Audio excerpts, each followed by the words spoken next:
نحمده ونصلي ونسلم على رسوله الكريم وعلى آله وأصحابه حماة الدين المتين وعلى كل من تابعهم بإحسان إلى يوم الدين. دغه مسجد چې ښکاري د مسجد د بیر روحا یا مسجد الروحا په نوم باندې یادیږي.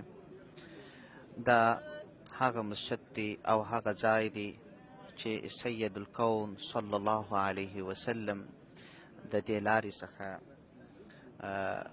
وډیرو غزاو ته تللی دی او دلته یې آرام کړی دی او په دغه مسجد کې یې لمونځ کړی دی. د پیغمبر صلی الله علیه وسلم څخه روایت دی چې پیغمبر صلی الله علیه وسلم فرمایي چې د دې لارې څخه اویاو انبیاو علیهم السلام تک کړی دی او دلته یې آرام او استراحت کړی دی.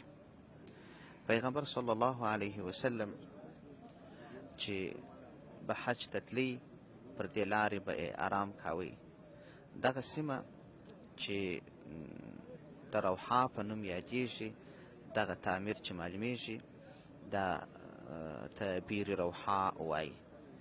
بیر روحا دا د فضل برکت او د تاریخ د ویاړونو ډک یو څا دی او دغه شی پر سر پروت دی او دغه څا همدا یې څا دی د بیر روحا.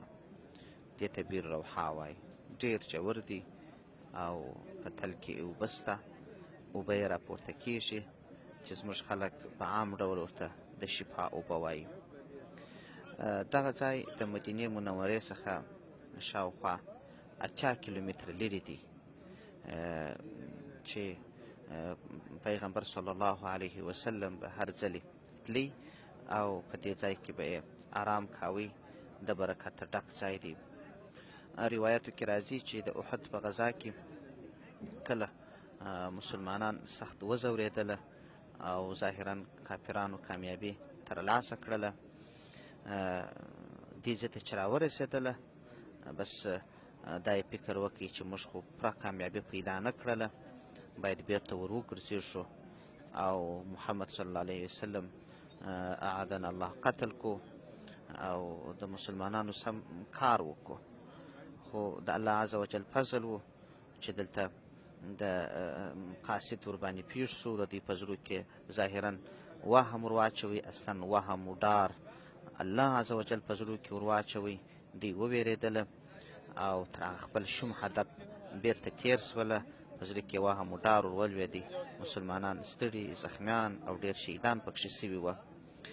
دا د برکتونو ډک ځای دی. بله قصه هم راځي. ام ایمن رضی الله عنها چې د مکې مکرمې څخه یې هجرت کاوه، مدینې منورې ته تلل، د همدې لارې څخه تللې ده او دا چې د دې اوبه خلاصې سولې، الله جل شانه د اسمانه څخه رسي او څولاغه ورته راښکته کړله. دې د دې اوبو څخه استفاده وکړل. حاصل دا چې دلته ډېر انبیا، اولیا، بزرګان په ډېرو وارونو پیغمبر صلی الله علیه وسلم دې ځای ته تشریف راوړی دی او د برکتونو ډک ځای دی. الله جل شانه چې د هر مسلمان نصیب وکړي چې یو ځلې ورسي او دغه څا د نږدې وویني.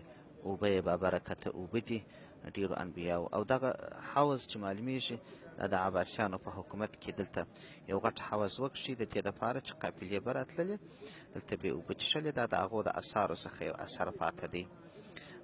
غټ حوضونه یې وکښله چې د دې اوبو څخه به بیا د حاجانو قافلې او نورې قافلې چې وې هغو به استفاده ځینې کول.